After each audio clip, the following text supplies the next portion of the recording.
what has this process been like for you this year, being in the G League, trying to work your way, back to get an NBA spot?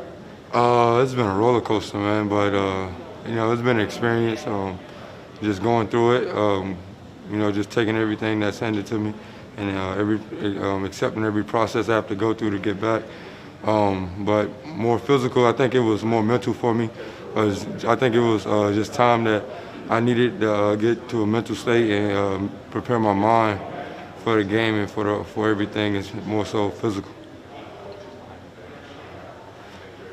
Can they hear me? I don't even know if they can hear me. Oh, okay.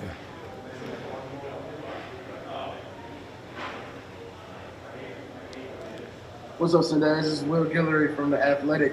What was it like just to get the phone call from the Pels before the bubble, and what's it been like just being involved in these practices? Oh, it was dope, man. It was like, it was like like the weight off my shoulders was gone, and like a sign of relief.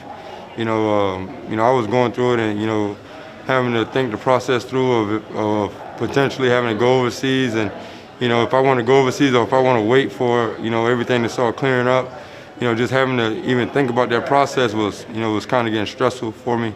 So just to get that call was just like weight lifted off my shoulders, and it was like the first time I smiled in a year, just to be back around guys and playing with guys, and just back competing.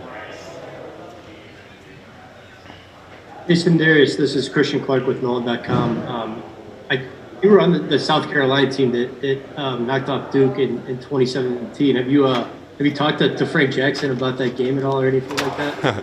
Yeah, we talked about it like last week maybe. We was chilling, like playing the game or something, and we talked about it a little bit, and it wasn't really much to really talk about, but yeah, we laughed about it a little bit, and I just told Frank, like, I remember Frank because towards the end of the game, when the game was kind of over, or in the second half, I ain't gonna say the game was over, but when the game got kind of hard, only people I remember still attacking and still trying to get the team to play hard was Frank and Grayson. Those was the only two guys that I could remember, like really still trying to get guys to play hard, still get guys to attack.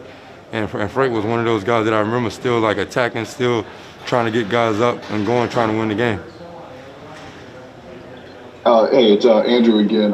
Two questions. One, what are you trying to focus on to help you try to stick back in the league now? Is there anything like one particular part of your game that you're trying to make your calling card?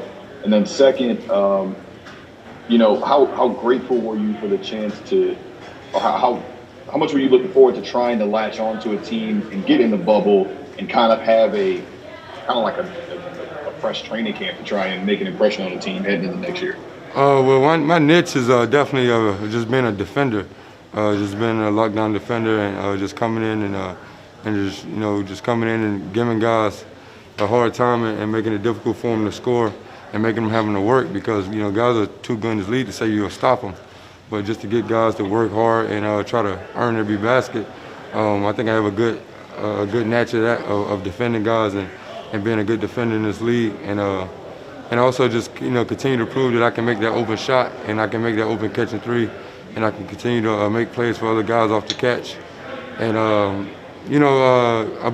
I'm extremely grateful for the call, for the opportunity, but throughout my summer process, I wasn't thirsty to get a call, or I was just thirsty for an opportunity to play. It was, my mindset was just getting ready and prepare for whatever was next, whether that was getting ready to go overseas or next off season, or even this off season, whatever opportunity it was for me, I was just getting prepared for that and getting ready to get myself prepared to take advantage of it. Thanks, man. I appreciate it. Great, thanks a lot, Sindarius. Appreciate it. Appreciate it.